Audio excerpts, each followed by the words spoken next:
that one of the biggest threats America faces is, quote, the enemy from within. The enemy from within. But know where that language harkens back to.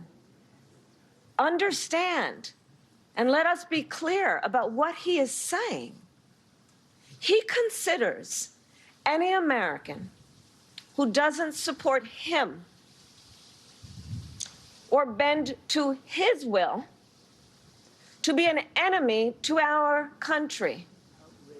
And further, he says that as commander-in-chief, he would use our military to go after them. Honestly, let that sink in. Use of the American military to go after American citizens? And we know who he would target first, because he has targeted them and attacked them before. Journalists whose stories he doesn't like. Nonpartisan election officials who refuse to cheat by finding extra votes for him. Judges who insist on following the law instead of following him. It is clear Donald Trump is increasingly unstable and unhinged.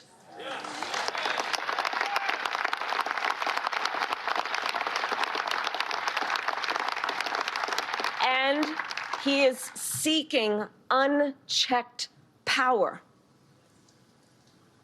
Consider what his closest advisors have said. His national security advisor, 2 defense secretaries, his former chief of staff, his own vice president, all have warned America Donald Trump is unfit to serve. Or listen to General Milley, Donald Trump's top general. He has called Trump, and I quote, fascist to the core, and said, quote, no one has ever been as dangerous to this country. So think about that. General Milley served in uniform for more than 40 years, commanding American forces around the world. He has confronted some of America's worst enemies. And he is saying, no one has ever been as dangerous to our country as Donald Trump. America must heed this warning, because anyone who tramples on our democratic values, as Donald Trump has, anyone who has called for the, quote, termination of the Constitution of the United States, as Donald Trump has, must never again stand behind the seal of the President of the United States. Never again. Never again.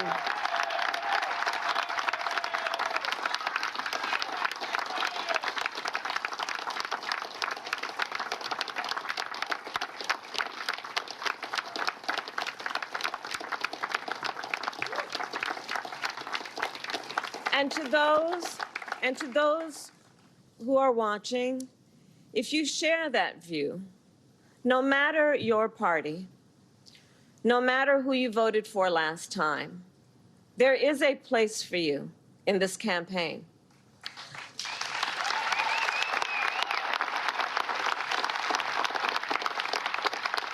The coalition we have built has room for everyone who is ready to turn the page on the chaos and instability of Donald Trump.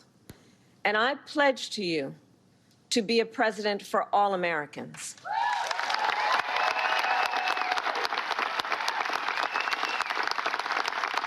And I take that pledge seriously. I take that pledge quite seriously.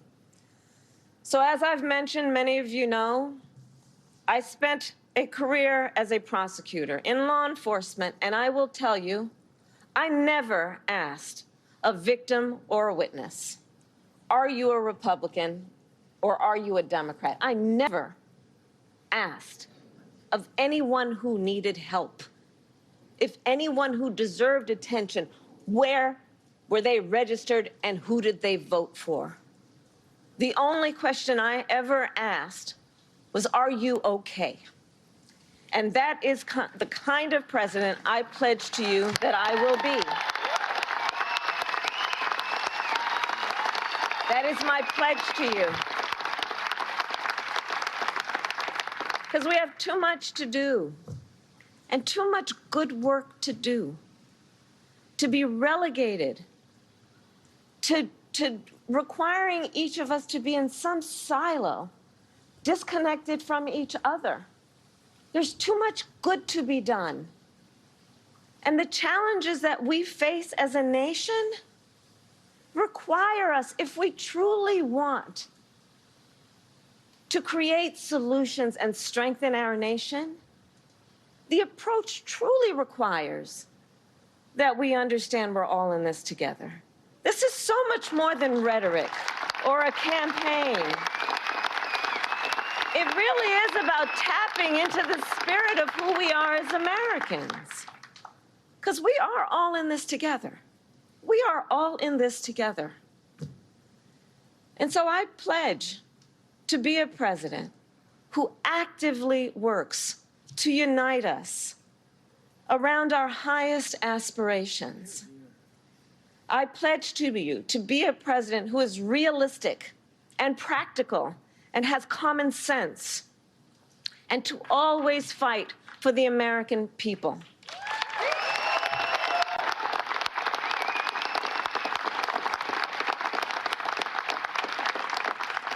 Unlike Donald Trump, who frankly, as we have seen, cares more about running on problems than fixing problems.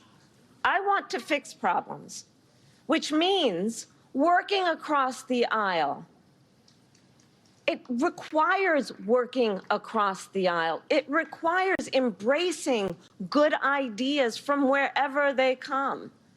That is why I have pledged to appoint a Republican in my cabinet.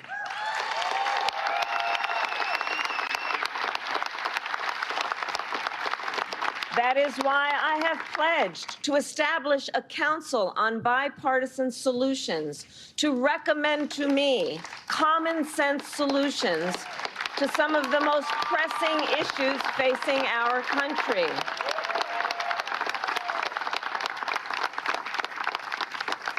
Because nobody has a corner on the good ideas. They actually come from many places. And one should, especially if they want to be a leader, one should welcome those ideas. And those ideas, which are about, in particular, strengthening the middle class, securing our border, defending our freedoms, and maintaining our leadership in the world.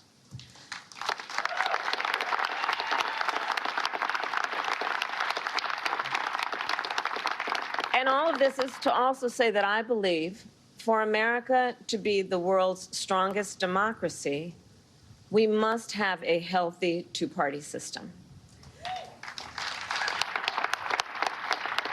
Because it is when we have a healthy two-party system that leaders are then required to debate the merits of policy and to work, yes, across the aisle, regularly and routinely to get things done. And I have experienced firsthand how important and rewarding that kind of bipartisan cooperation can be.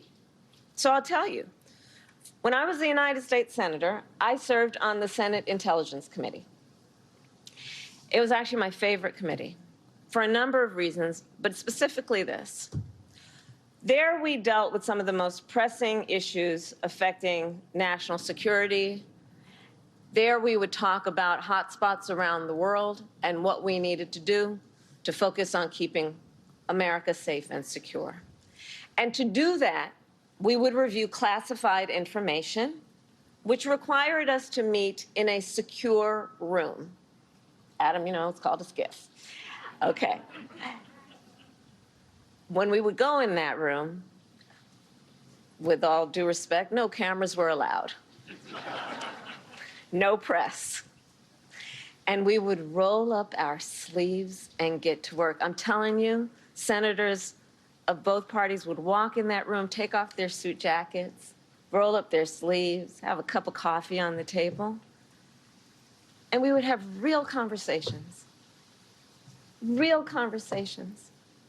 as Americans, because we understood that what happened in that room, well, the stakes were so high.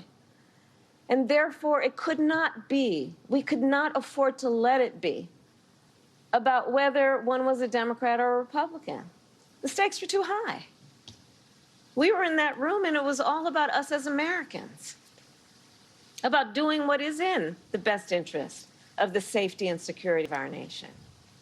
I loved that work. And it was what we have as the theme of today. It was country over party in action. In action. So I know it can be done. And that is the standard of leadership and the aspiration that I have in terms of how we will work when, with your help, I am elected President of the United States.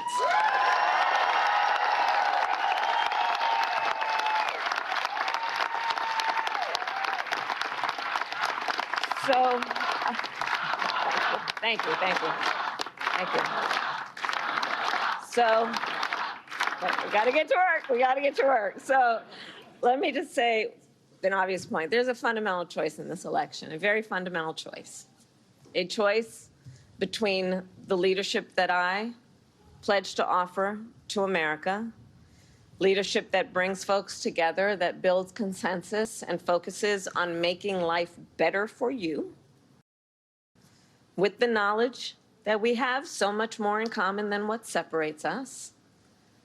And on the other hand, the choice of someone who I think we can guarantee will sit in the Oval Office plotting retribution, stew in his own grievances, and think only about himself and not you.